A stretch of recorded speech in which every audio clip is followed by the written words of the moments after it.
président Macky Sall àdduna bu mu la jay mukk. àdduna dafa am taarix am siira. boo demee ci siira boo demee ci histoire àdduna bi ci gën a sori mooy Firawna ba yu ci mujjee nii kuñ ci mus a jay ba gëmloo ni am nga doole bu kenn amul rek rey nañ la. gis nga nguur kenn moomu ko, yàlla rek a ko moom te dafa am bakkan day jeex. ñii la wër dar la di la bàkk ak yu demee noonu ñu ci bëri ci ñoom ñu ngi àndoon ak président Abdoulaye Wade di xeex contre toi te bis boo fi jógee ngay xam ni ñooy ay jaam, jéggal leen ma ci terme bi. dañoo bëgg nga delloo sa xel la ñu la yéene ñun mooy nga pare dem toog ni say morom. président Issoufou mi ngi Niger, kenn sonalu ko. président Buhari ak président Obasanjo kenn ñi ngi fii Nigéria. Guy Rawlings nekk na Ghana ba ni mu génnee àdduna. keneen ak keneen noonu, waxuma sax réewu tubaab yi, fii laa wax ci Afrique. lañ la yéene mooy nga génn dem toog jàpp sa ñàmbur di dox say soxla, wala su dee da ngay dem ci international nga dem.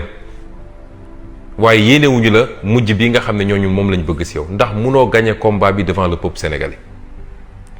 te plus ñu lay dugal plus sa situation est grave, parce que bu dee da ngaa dox ci ay néew pour génn wala pour essayer forcer toog ci réew mi, xamal ni sa mujj dina métti lool, dina jafe lool, te yéenewuñ la ko. ki la gëmloo ni ñun nit ñi dañ laa jàppal dara bëgg laa fexeel wala di waajal ay fayu, ñun amuñu jot boobu. xam nga ñun dañoo jàng ci yonent bi alayhi salaam, jàng ci nit ñu baax ñi. li ñu jàng mooy lan? bu xeex nooteel jotee kenn gënuñoo dëgër, kenn dàquñoo xeex. bu bañ injustice jotee kenn dàquñoo xeex. bu xeex ngir dëkk jotee kenn dàquñoo xeex. waaye bu ñu demee ba jekku la yonent bi defoon keroog bi mu ubbee Màkka, ñun loolu la ñu gëm. parce que ku ñu jox réew da nga war a jublu ci liggéey, da nga war a jublu ci tabax ak defar. waaye xëy suba bu ngoon jot di wër kan laay tëj kaso, bokk na ci li tardel Sénégal ba fi mu toll nii. kon na nga delloo si sa xel xam ni ala kulli xaal nguur gi la yàlla doxoon jeex na.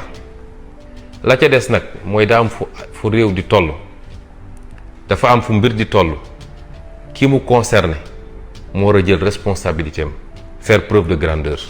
loolu rek lañu souhaité ci yow, souhaité ko ci sa njaboot. asalaamaaleykum.